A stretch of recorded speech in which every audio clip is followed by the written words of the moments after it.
Hare Krishna everyone, welcome to the another series of unalloyed devotion, Yamuna Mata ji की series.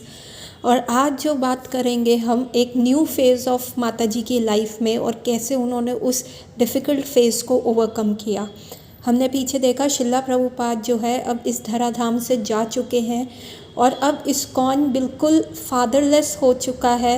और अभी ये सारे यंग डिवोटीज़ हैं, इनको पता नहीं क्या करना है, कैसे करना है, क्या होगा आगे, कैसे इस्कॉन की भागदौड़ चलेगी और क्या ब्लंडर्स हुए उस समय शिला प्रभुपाद के जाने के बाद। जो 2-3 साल एक जोनल आचार्यस का जो सिस्टम आया, जो इस्कॉन का एक डार्क फेज था, कैसे इन लोगों ने उस चीज़ को ओवरकम किया और कैसे जमुना माता जी ने अपनी भक्ति लता बीज को उस समय भी बचा के रखा जब इतने ऑफेंसेस उनके अगेंस्ट हो रहे थे, इतनी सारी चीज़ें उनसे हो रही थी। तो आज हम जो है जमुना माता जी से इंस्पिरेशन लेंगे कि कैसे आगे बढ़ते जाना है ऐसी डिफ़िकल्टीज़ को। You can not write them. आप अपना समय उन चीज़ों को ठीक करने में लगाने से अच्छा है कि आप अपना मूव ऑन कीजिए। सबसे पहले ऑक्सीजन अपने फेस पे लगाएंगे तभी आप दूसरों की हेल्प कर पाएंगे। उसी प्रकार से जमुना माता जी ने भी आगे अपने भक्ति लता बीज को कैसे बचाया और कैसे और लोगों की हेल्प करी, तो आज हम वो इस सीरीज़ में जानेंगे। तो अब शिला प्रभुपाद चले गए हैं और उन्होंने 11 लोगों का नाम दिया है जो कि आगे इनिशिएटिंग गुरु बनेंगे।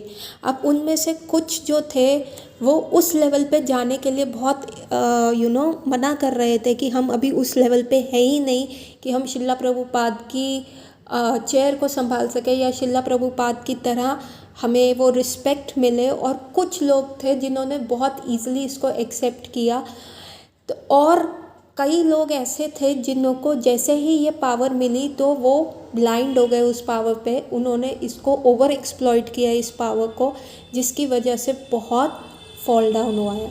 एक्चुअली जब भक्ति सिद्धांत सरस्वती ठाकुर भी गए थे गौड़िया मठ से और उन्होंने 64 गौड़िया मठ ऑल ओवर इंडिया इस्टेब्लिश कर लिए थे, उन्होंने भी कोई सक्सेसर नेम नहीं किया था। उन्होंने गवर्निंग बॉडी कमीशन बनाने का किया था, लेकिन उनके उस इंस्ट्रक्शन को भी उनके कुछ शिष्यों ने डिफरेंट वे में इंटरप्रेट किया, इसलिए गौड़िया मठ का जो था उस समय फॉल डाउन आया और वो आगे उस लेवल पे बढ़ नहीं पाया। उसी प्रकार से यहाँ पे भी ऐसे ही हुआ कि शिला प्रभुपाद ने 11 लोगों की कमेटी बनाई थी, लेकिन कुछ गुरुस जो बने उन्होंने पावर को एक्सप्लॉइट किया, उन्होंने अपने उस लेवल पे यूज़ किया, अपने ही जिसको कहते हैं ग्रेटिफिकेशन के लिए, सेंस ग्रेटिफिकेशन के लिए यूज़ किया और थोड़ा सा फॉल डाउन आया और उस मिस्टेक से इस्कॉन ने लर्न किया। तो यही हम आज जानेंगे और यही आगे क्या होता है देखते हैं।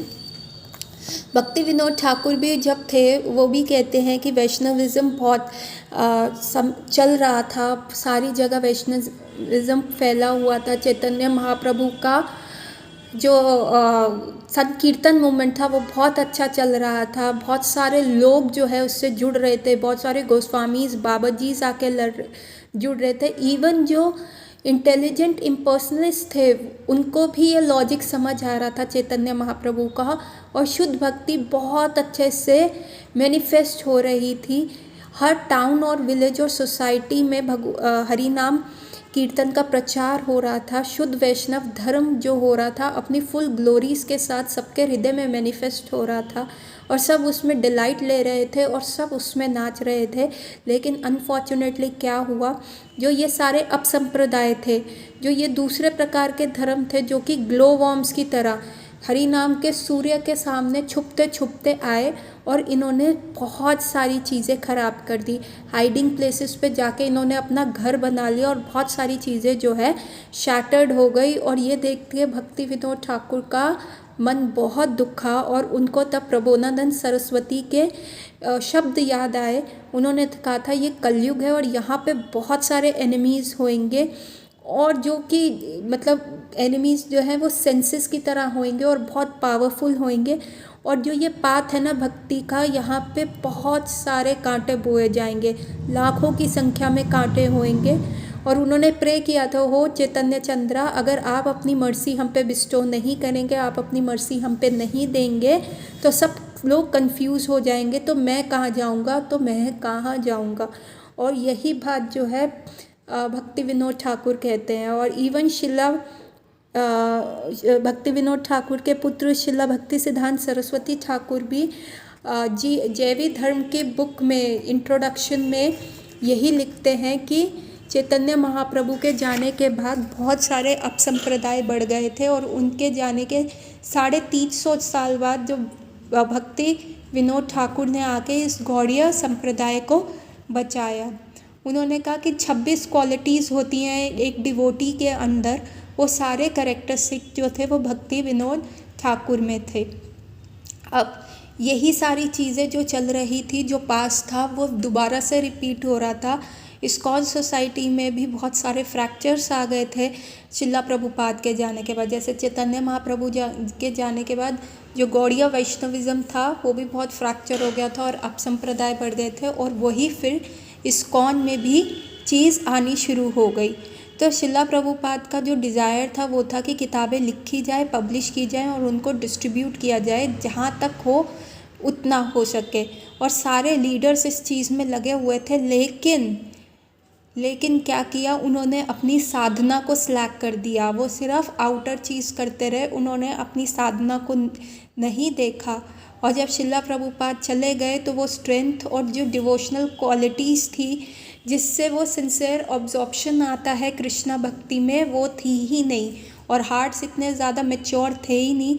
और इस सारे ट्रेजिक कॉन्सिक्वेंसेस की वजह से कोई महाभागवत था ही नहीं जो इस्कॉन को इस समय लीड कर सके, और उसका वैसे ही हाल हो रहा था। जैसे भक्ति सिद्धांत सरस्वती ठाकुर प्रभुपाद के एक बार जाने के उपरांत शिला प्रभुपाद ने उनके लिए जब ग्लोरिफिकेशन किया था तो उन्होंने भी यही कहा था।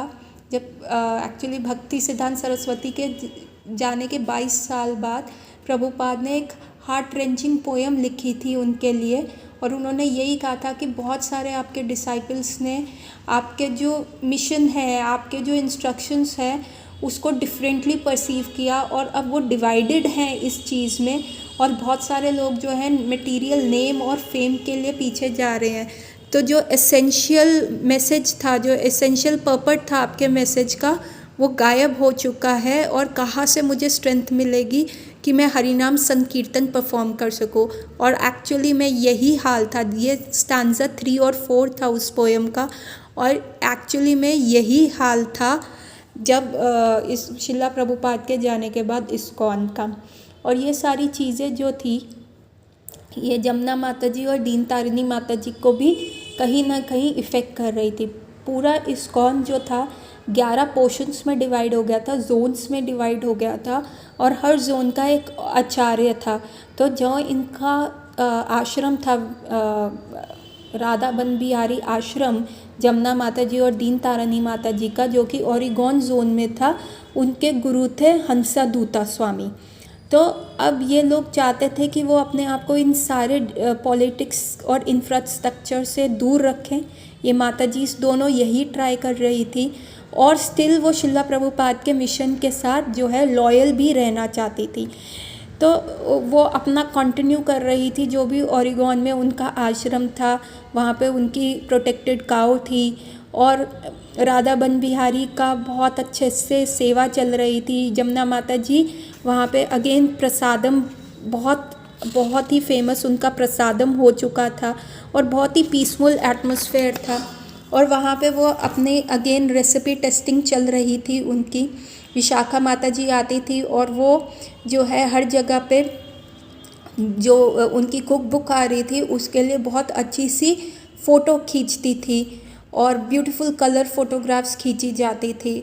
और कैसे वो रखनी है, कभी वो होममेड ट्रेडिशनल बनाना लीफ के ऊपर बंगाली डिशेस को एक्सप्रेस कर रहे थे। कभी मारवाड़ी मील जो होती थी वो सिल्वर प्लेट में होता था, ठीक है। फ्लेवर्स ऑफ फलूदा होते थे, डिफरेंट ड्रिंक्स बनाई जाती थी, वेजिटेबल्स कुकिंग, ये सब कैसे उनका एक प्रेजेंटेशन भी था ना, वो भी बहुत ही सुंदर होता था। और उस प्रेजेंटेशन पे वो फ़ोटोग्राफ खींची जाती हैं।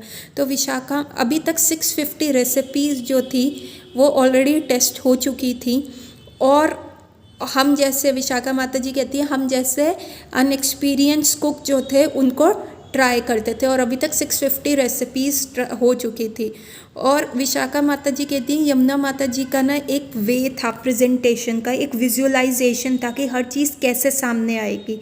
तो एक फ्यू लाइंस ऑन पेपर था और वो उसको इतने अच्छे वे पे विजुअलाइज कर सकती थी, और मेरा जस्ट काम था एक फ़ोटो खींचना। इवन जो उनके राधा बन बिहारी थे, जो डीटीज थे जमुना माता जी के, उस आश्रम में जो उनकी सेवा होती थी वो बहुत टेस्टफुल सेवा होती थी। उनको बहुत अच्छे से ड्रेसअप किया जाता था, और ऐसा उनका जगह थी जहाँ पे वो रहते थे, वहाँ से एक्चुअली में सनलाइट, जो पहला स्प्रिंग का सन आता था, उसकी जो रेस थी वो इन राधा बन बिहारी पे आती थी, और फिर पूरा राधा बन बिहारी की परिक्रमा करके वो गोल्डन लाइन यमुना माता जी और दीन तारिणी माता जी के ऊपर बैठ जाती थी, जो राधा बन बिहारी के सामने बैठ के जो है हरिनाम संकीर्तन कर रहे होते थे, जो कि विश्वनाथ चक्रवर्ती ठाकुर, भक्ति विनोद ठाकुर, नरोत्तम दास ठाकुर के जो वैष्णव भजन है वो राधा बन बिहारी के प्लेजर के लिए गाते थे, और अपने मृदंग के साथ, अपने करताल के साथ, अपने हारमोनियम के साथ। तो ये एक बहुत ही सुंदर एटमॉस्फेयर था। डीटीज के सामने फ्रेगनेंस, प्योर ऑयल की इंसेंस, प्योर ऑयल्स के लैम्प्स जलते थे, और बहुत अच्छी अगरबत्ती का सुगंध रहता था।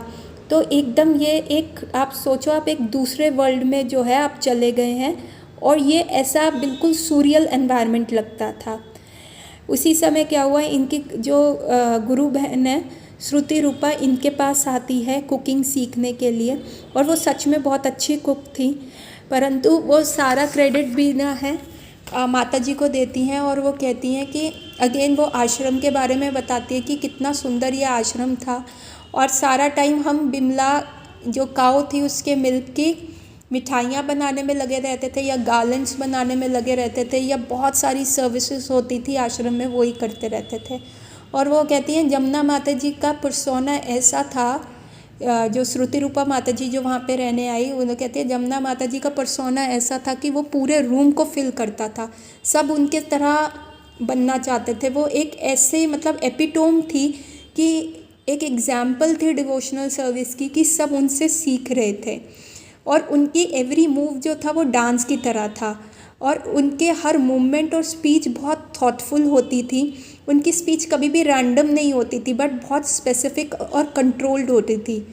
और जमुना माता जी कहती थी कि जो ये हमें एक साथ इकट्ठे जोड़े हुए हैं, ये शिला प्रभुपाद के प्रति हमारा लव है, जो हमें एक साथ काम करने के लिए जोड़ के रखता है। और यहीं पे क्या होता है, ये सब रेसिपीज़ टेस्टिंग हो रही है, ये अर्ली 1978 की बात है।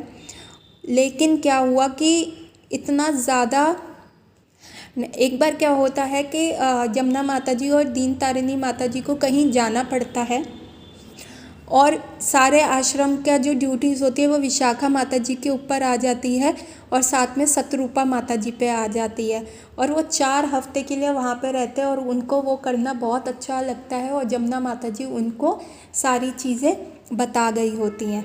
अब क्या हुआ है कि ये सारा जो डिसहार्मनी चल रही है, जोनल आचार्यस चल रहे हैं, वो बहुत ज़्यादा रूल्स भेज रहे हैं, बहुत सारे रूल्स लगा रहे हैं कि ऐसे चलना है, ऐसे नहीं चलना। तो क्या होता है, अल्टीमेटली क्या होता है, इन लोगों को ऑर्गेनॉन का जो आश्रम होता है, जो बहुत ही अच्छे लेवल पे चल रहा होता है और यह उसको इन्जॉय कर रहे होते हैं, उसको छोड़ना पड़ता है। क्योंकि हंसादूता महाराज जो थे, इनको मतलब इनके ऊपर ऑर्डर्स होते हैं कि आपको जो आसपास की फैमिलीज़ हैं उनको कृष्णा कॉन्शियस के लिए कल्टीवेट करना है, और अपने जोनल आचार्य के अंडर ही जो है इनिशिएशन के लिए भेजना है। ये लोग रॉजर्स फैमिली को कल्टीवेट करते हैं, जिनके बच्चे आ रहे थे बिमला के लिए, बिमला काऊ के पास आते थे, उन फैमिली को कल्टीवेट करते हैं। और वहाँ पे जो फार्मिंग कम्युनिटी होती है, वहाँ पे मतलब बेसिक जो शिला प्रभुपाद का था कि एक वर्ण आश्रम कम्युनिटी बननी चाहिए, एक फार्मिंग कम्युनिटी बननी चाहिए। They live simple and have high thinking. पर ऐसा नहीं हो रहा था जैसा शिला प्रभुपाद ने एनविज़न किया था। और ये सारी चीज़ें जमुना माता जी देख पा रही थी और उनके लिए बहुत पेनफुल था ऐसी चीज़ों को देखना कि, और फिर भी माता जी अपने आप को कंट्रोल कर रही थी कि कोई अपराध ना होए, और वो फिर भी फॉरगिवनेस उनके हार्ट में इतनी थी कि वो उन सब चीज़ों को फॉरगिव करते हुए आगे चलती रह रही थी। She was dependent on Krishna and Shila Prabhupada for guidance, कि कैसे वो इस एडवर्सिटी से निकले, क्योंकि जो शिला प्रभुपाद के इंस्ट्रक्शंस थे सिंपल लिविंग हाई थिंकिंग वाले, वो बिल्कुल भी फॉलो नहीं हो रहे थे। एक लग्जूरियस लाइफस्टाइल इनकलकेट हो रहा था और ये उनसे देखा नहीं गया। तो और वो एक्सपीरियंस कर पा रही थी जो शिला प्रभुपाद ने अपने गुरु महाराज के लिए वो पोएम लिखी थी कि कैसे उनके डिसाइपल्स उनके इंस्ट्रक्शंस को डिफरेंटली परसीव कर रहे हैं। तो अब उनको बहुत स्ट्रॉन्ग डिसीज़न लेना था कि उनको ये बन बिहारी आश्रम को छोड़ना था और वो इंग्लैंड जाने लगे। तो अब वो बहुत ज़्यादा अपने आप को हेल्पलेस फील कर रही थी, जमुना माता जी और दीन तारिणी माता जी जैसे उनको अपने आप को वो कंपेयर कर रही थी कि कैसे द्रौपदी को भी अपने हाथ खड़े करने पड़े थे और कृष्ण को बुलाना पड़ा था जब वो कुरु की असेंबली में डिसरोब हो रही थी। तो ये सारे अनफेवरेबल कंडीशंस देखते हुए उन्होंने ये फैसला किया कि वो अब इन कैलामिटीज़ से बाहर जाएंगी और अपने भजन को बचाएंगी और वो इंग्लैंड जाएंगी। और उनको इस चीज़ के लिए एनकरेज किया जय तीर्था स्वामी ने और मंजुआली जो उनकी वाइफ थी जो इंग्लैंड में थे। और ये पहले भी इन लोगों को हेल्प कर चुके हैं। जब प्रभुपाद इंग्लैंड आए थे और प्रभुपाद से मिलने के लिए लॉस एंजलिस में जय तीर्था स्वामी ने इनकी बहुत हेल्प करी थी। और इवन जब इनके राधा बन बिहारी जी का इंस्टॉलेशन था तो जय तीर्था स्वामी ने बहुत ज़्यादा हेल्प करी थी, सब अरेंजमेंट किया था। Even first bathing ceremony Radha बन बिहारी की जय तीर्था स्वामी द्वारा ही हुई थी। और जय तीर्था स्वामी भी जीबीसी के हिसाब से यूनाइटेड स्टेट्स कहीं ना कहीं के वो भी जोनल गुरु थे, हाउस होल्डर जोनल गुरु थे, और वो ओरेगॉन सेंटर में भी आए हुए थे। अब इन लोगों ने अपनी प्रॉब्लम्स शेयर करी तो जय तीर्था स्वामी ने इनको कहा कि तुम इंग्लैंड आ जाओ। और इंग्लैंड जाना वॉज गुड फॉर हर, क्योंकि Jamuna Mata ji was one of the pioneers जिन्होंने इंग्लैंड में कृष्णा कॉन्शियसनेस को इस्टेब्लिश करने में हेल्प करी थी। और वहाँ पे इन लोगों ने जमुना माता जी को इंग्लैंड बुलाया और टेम्परेरी इनके लार्ज होम जो था जय तीर्था स्वामी का एडलहेम नियर भक्ति वेदांत मैनर, वहाँ पे इन लोगों को रोका और वो वहाँ पे रहे इंग्लैंड में।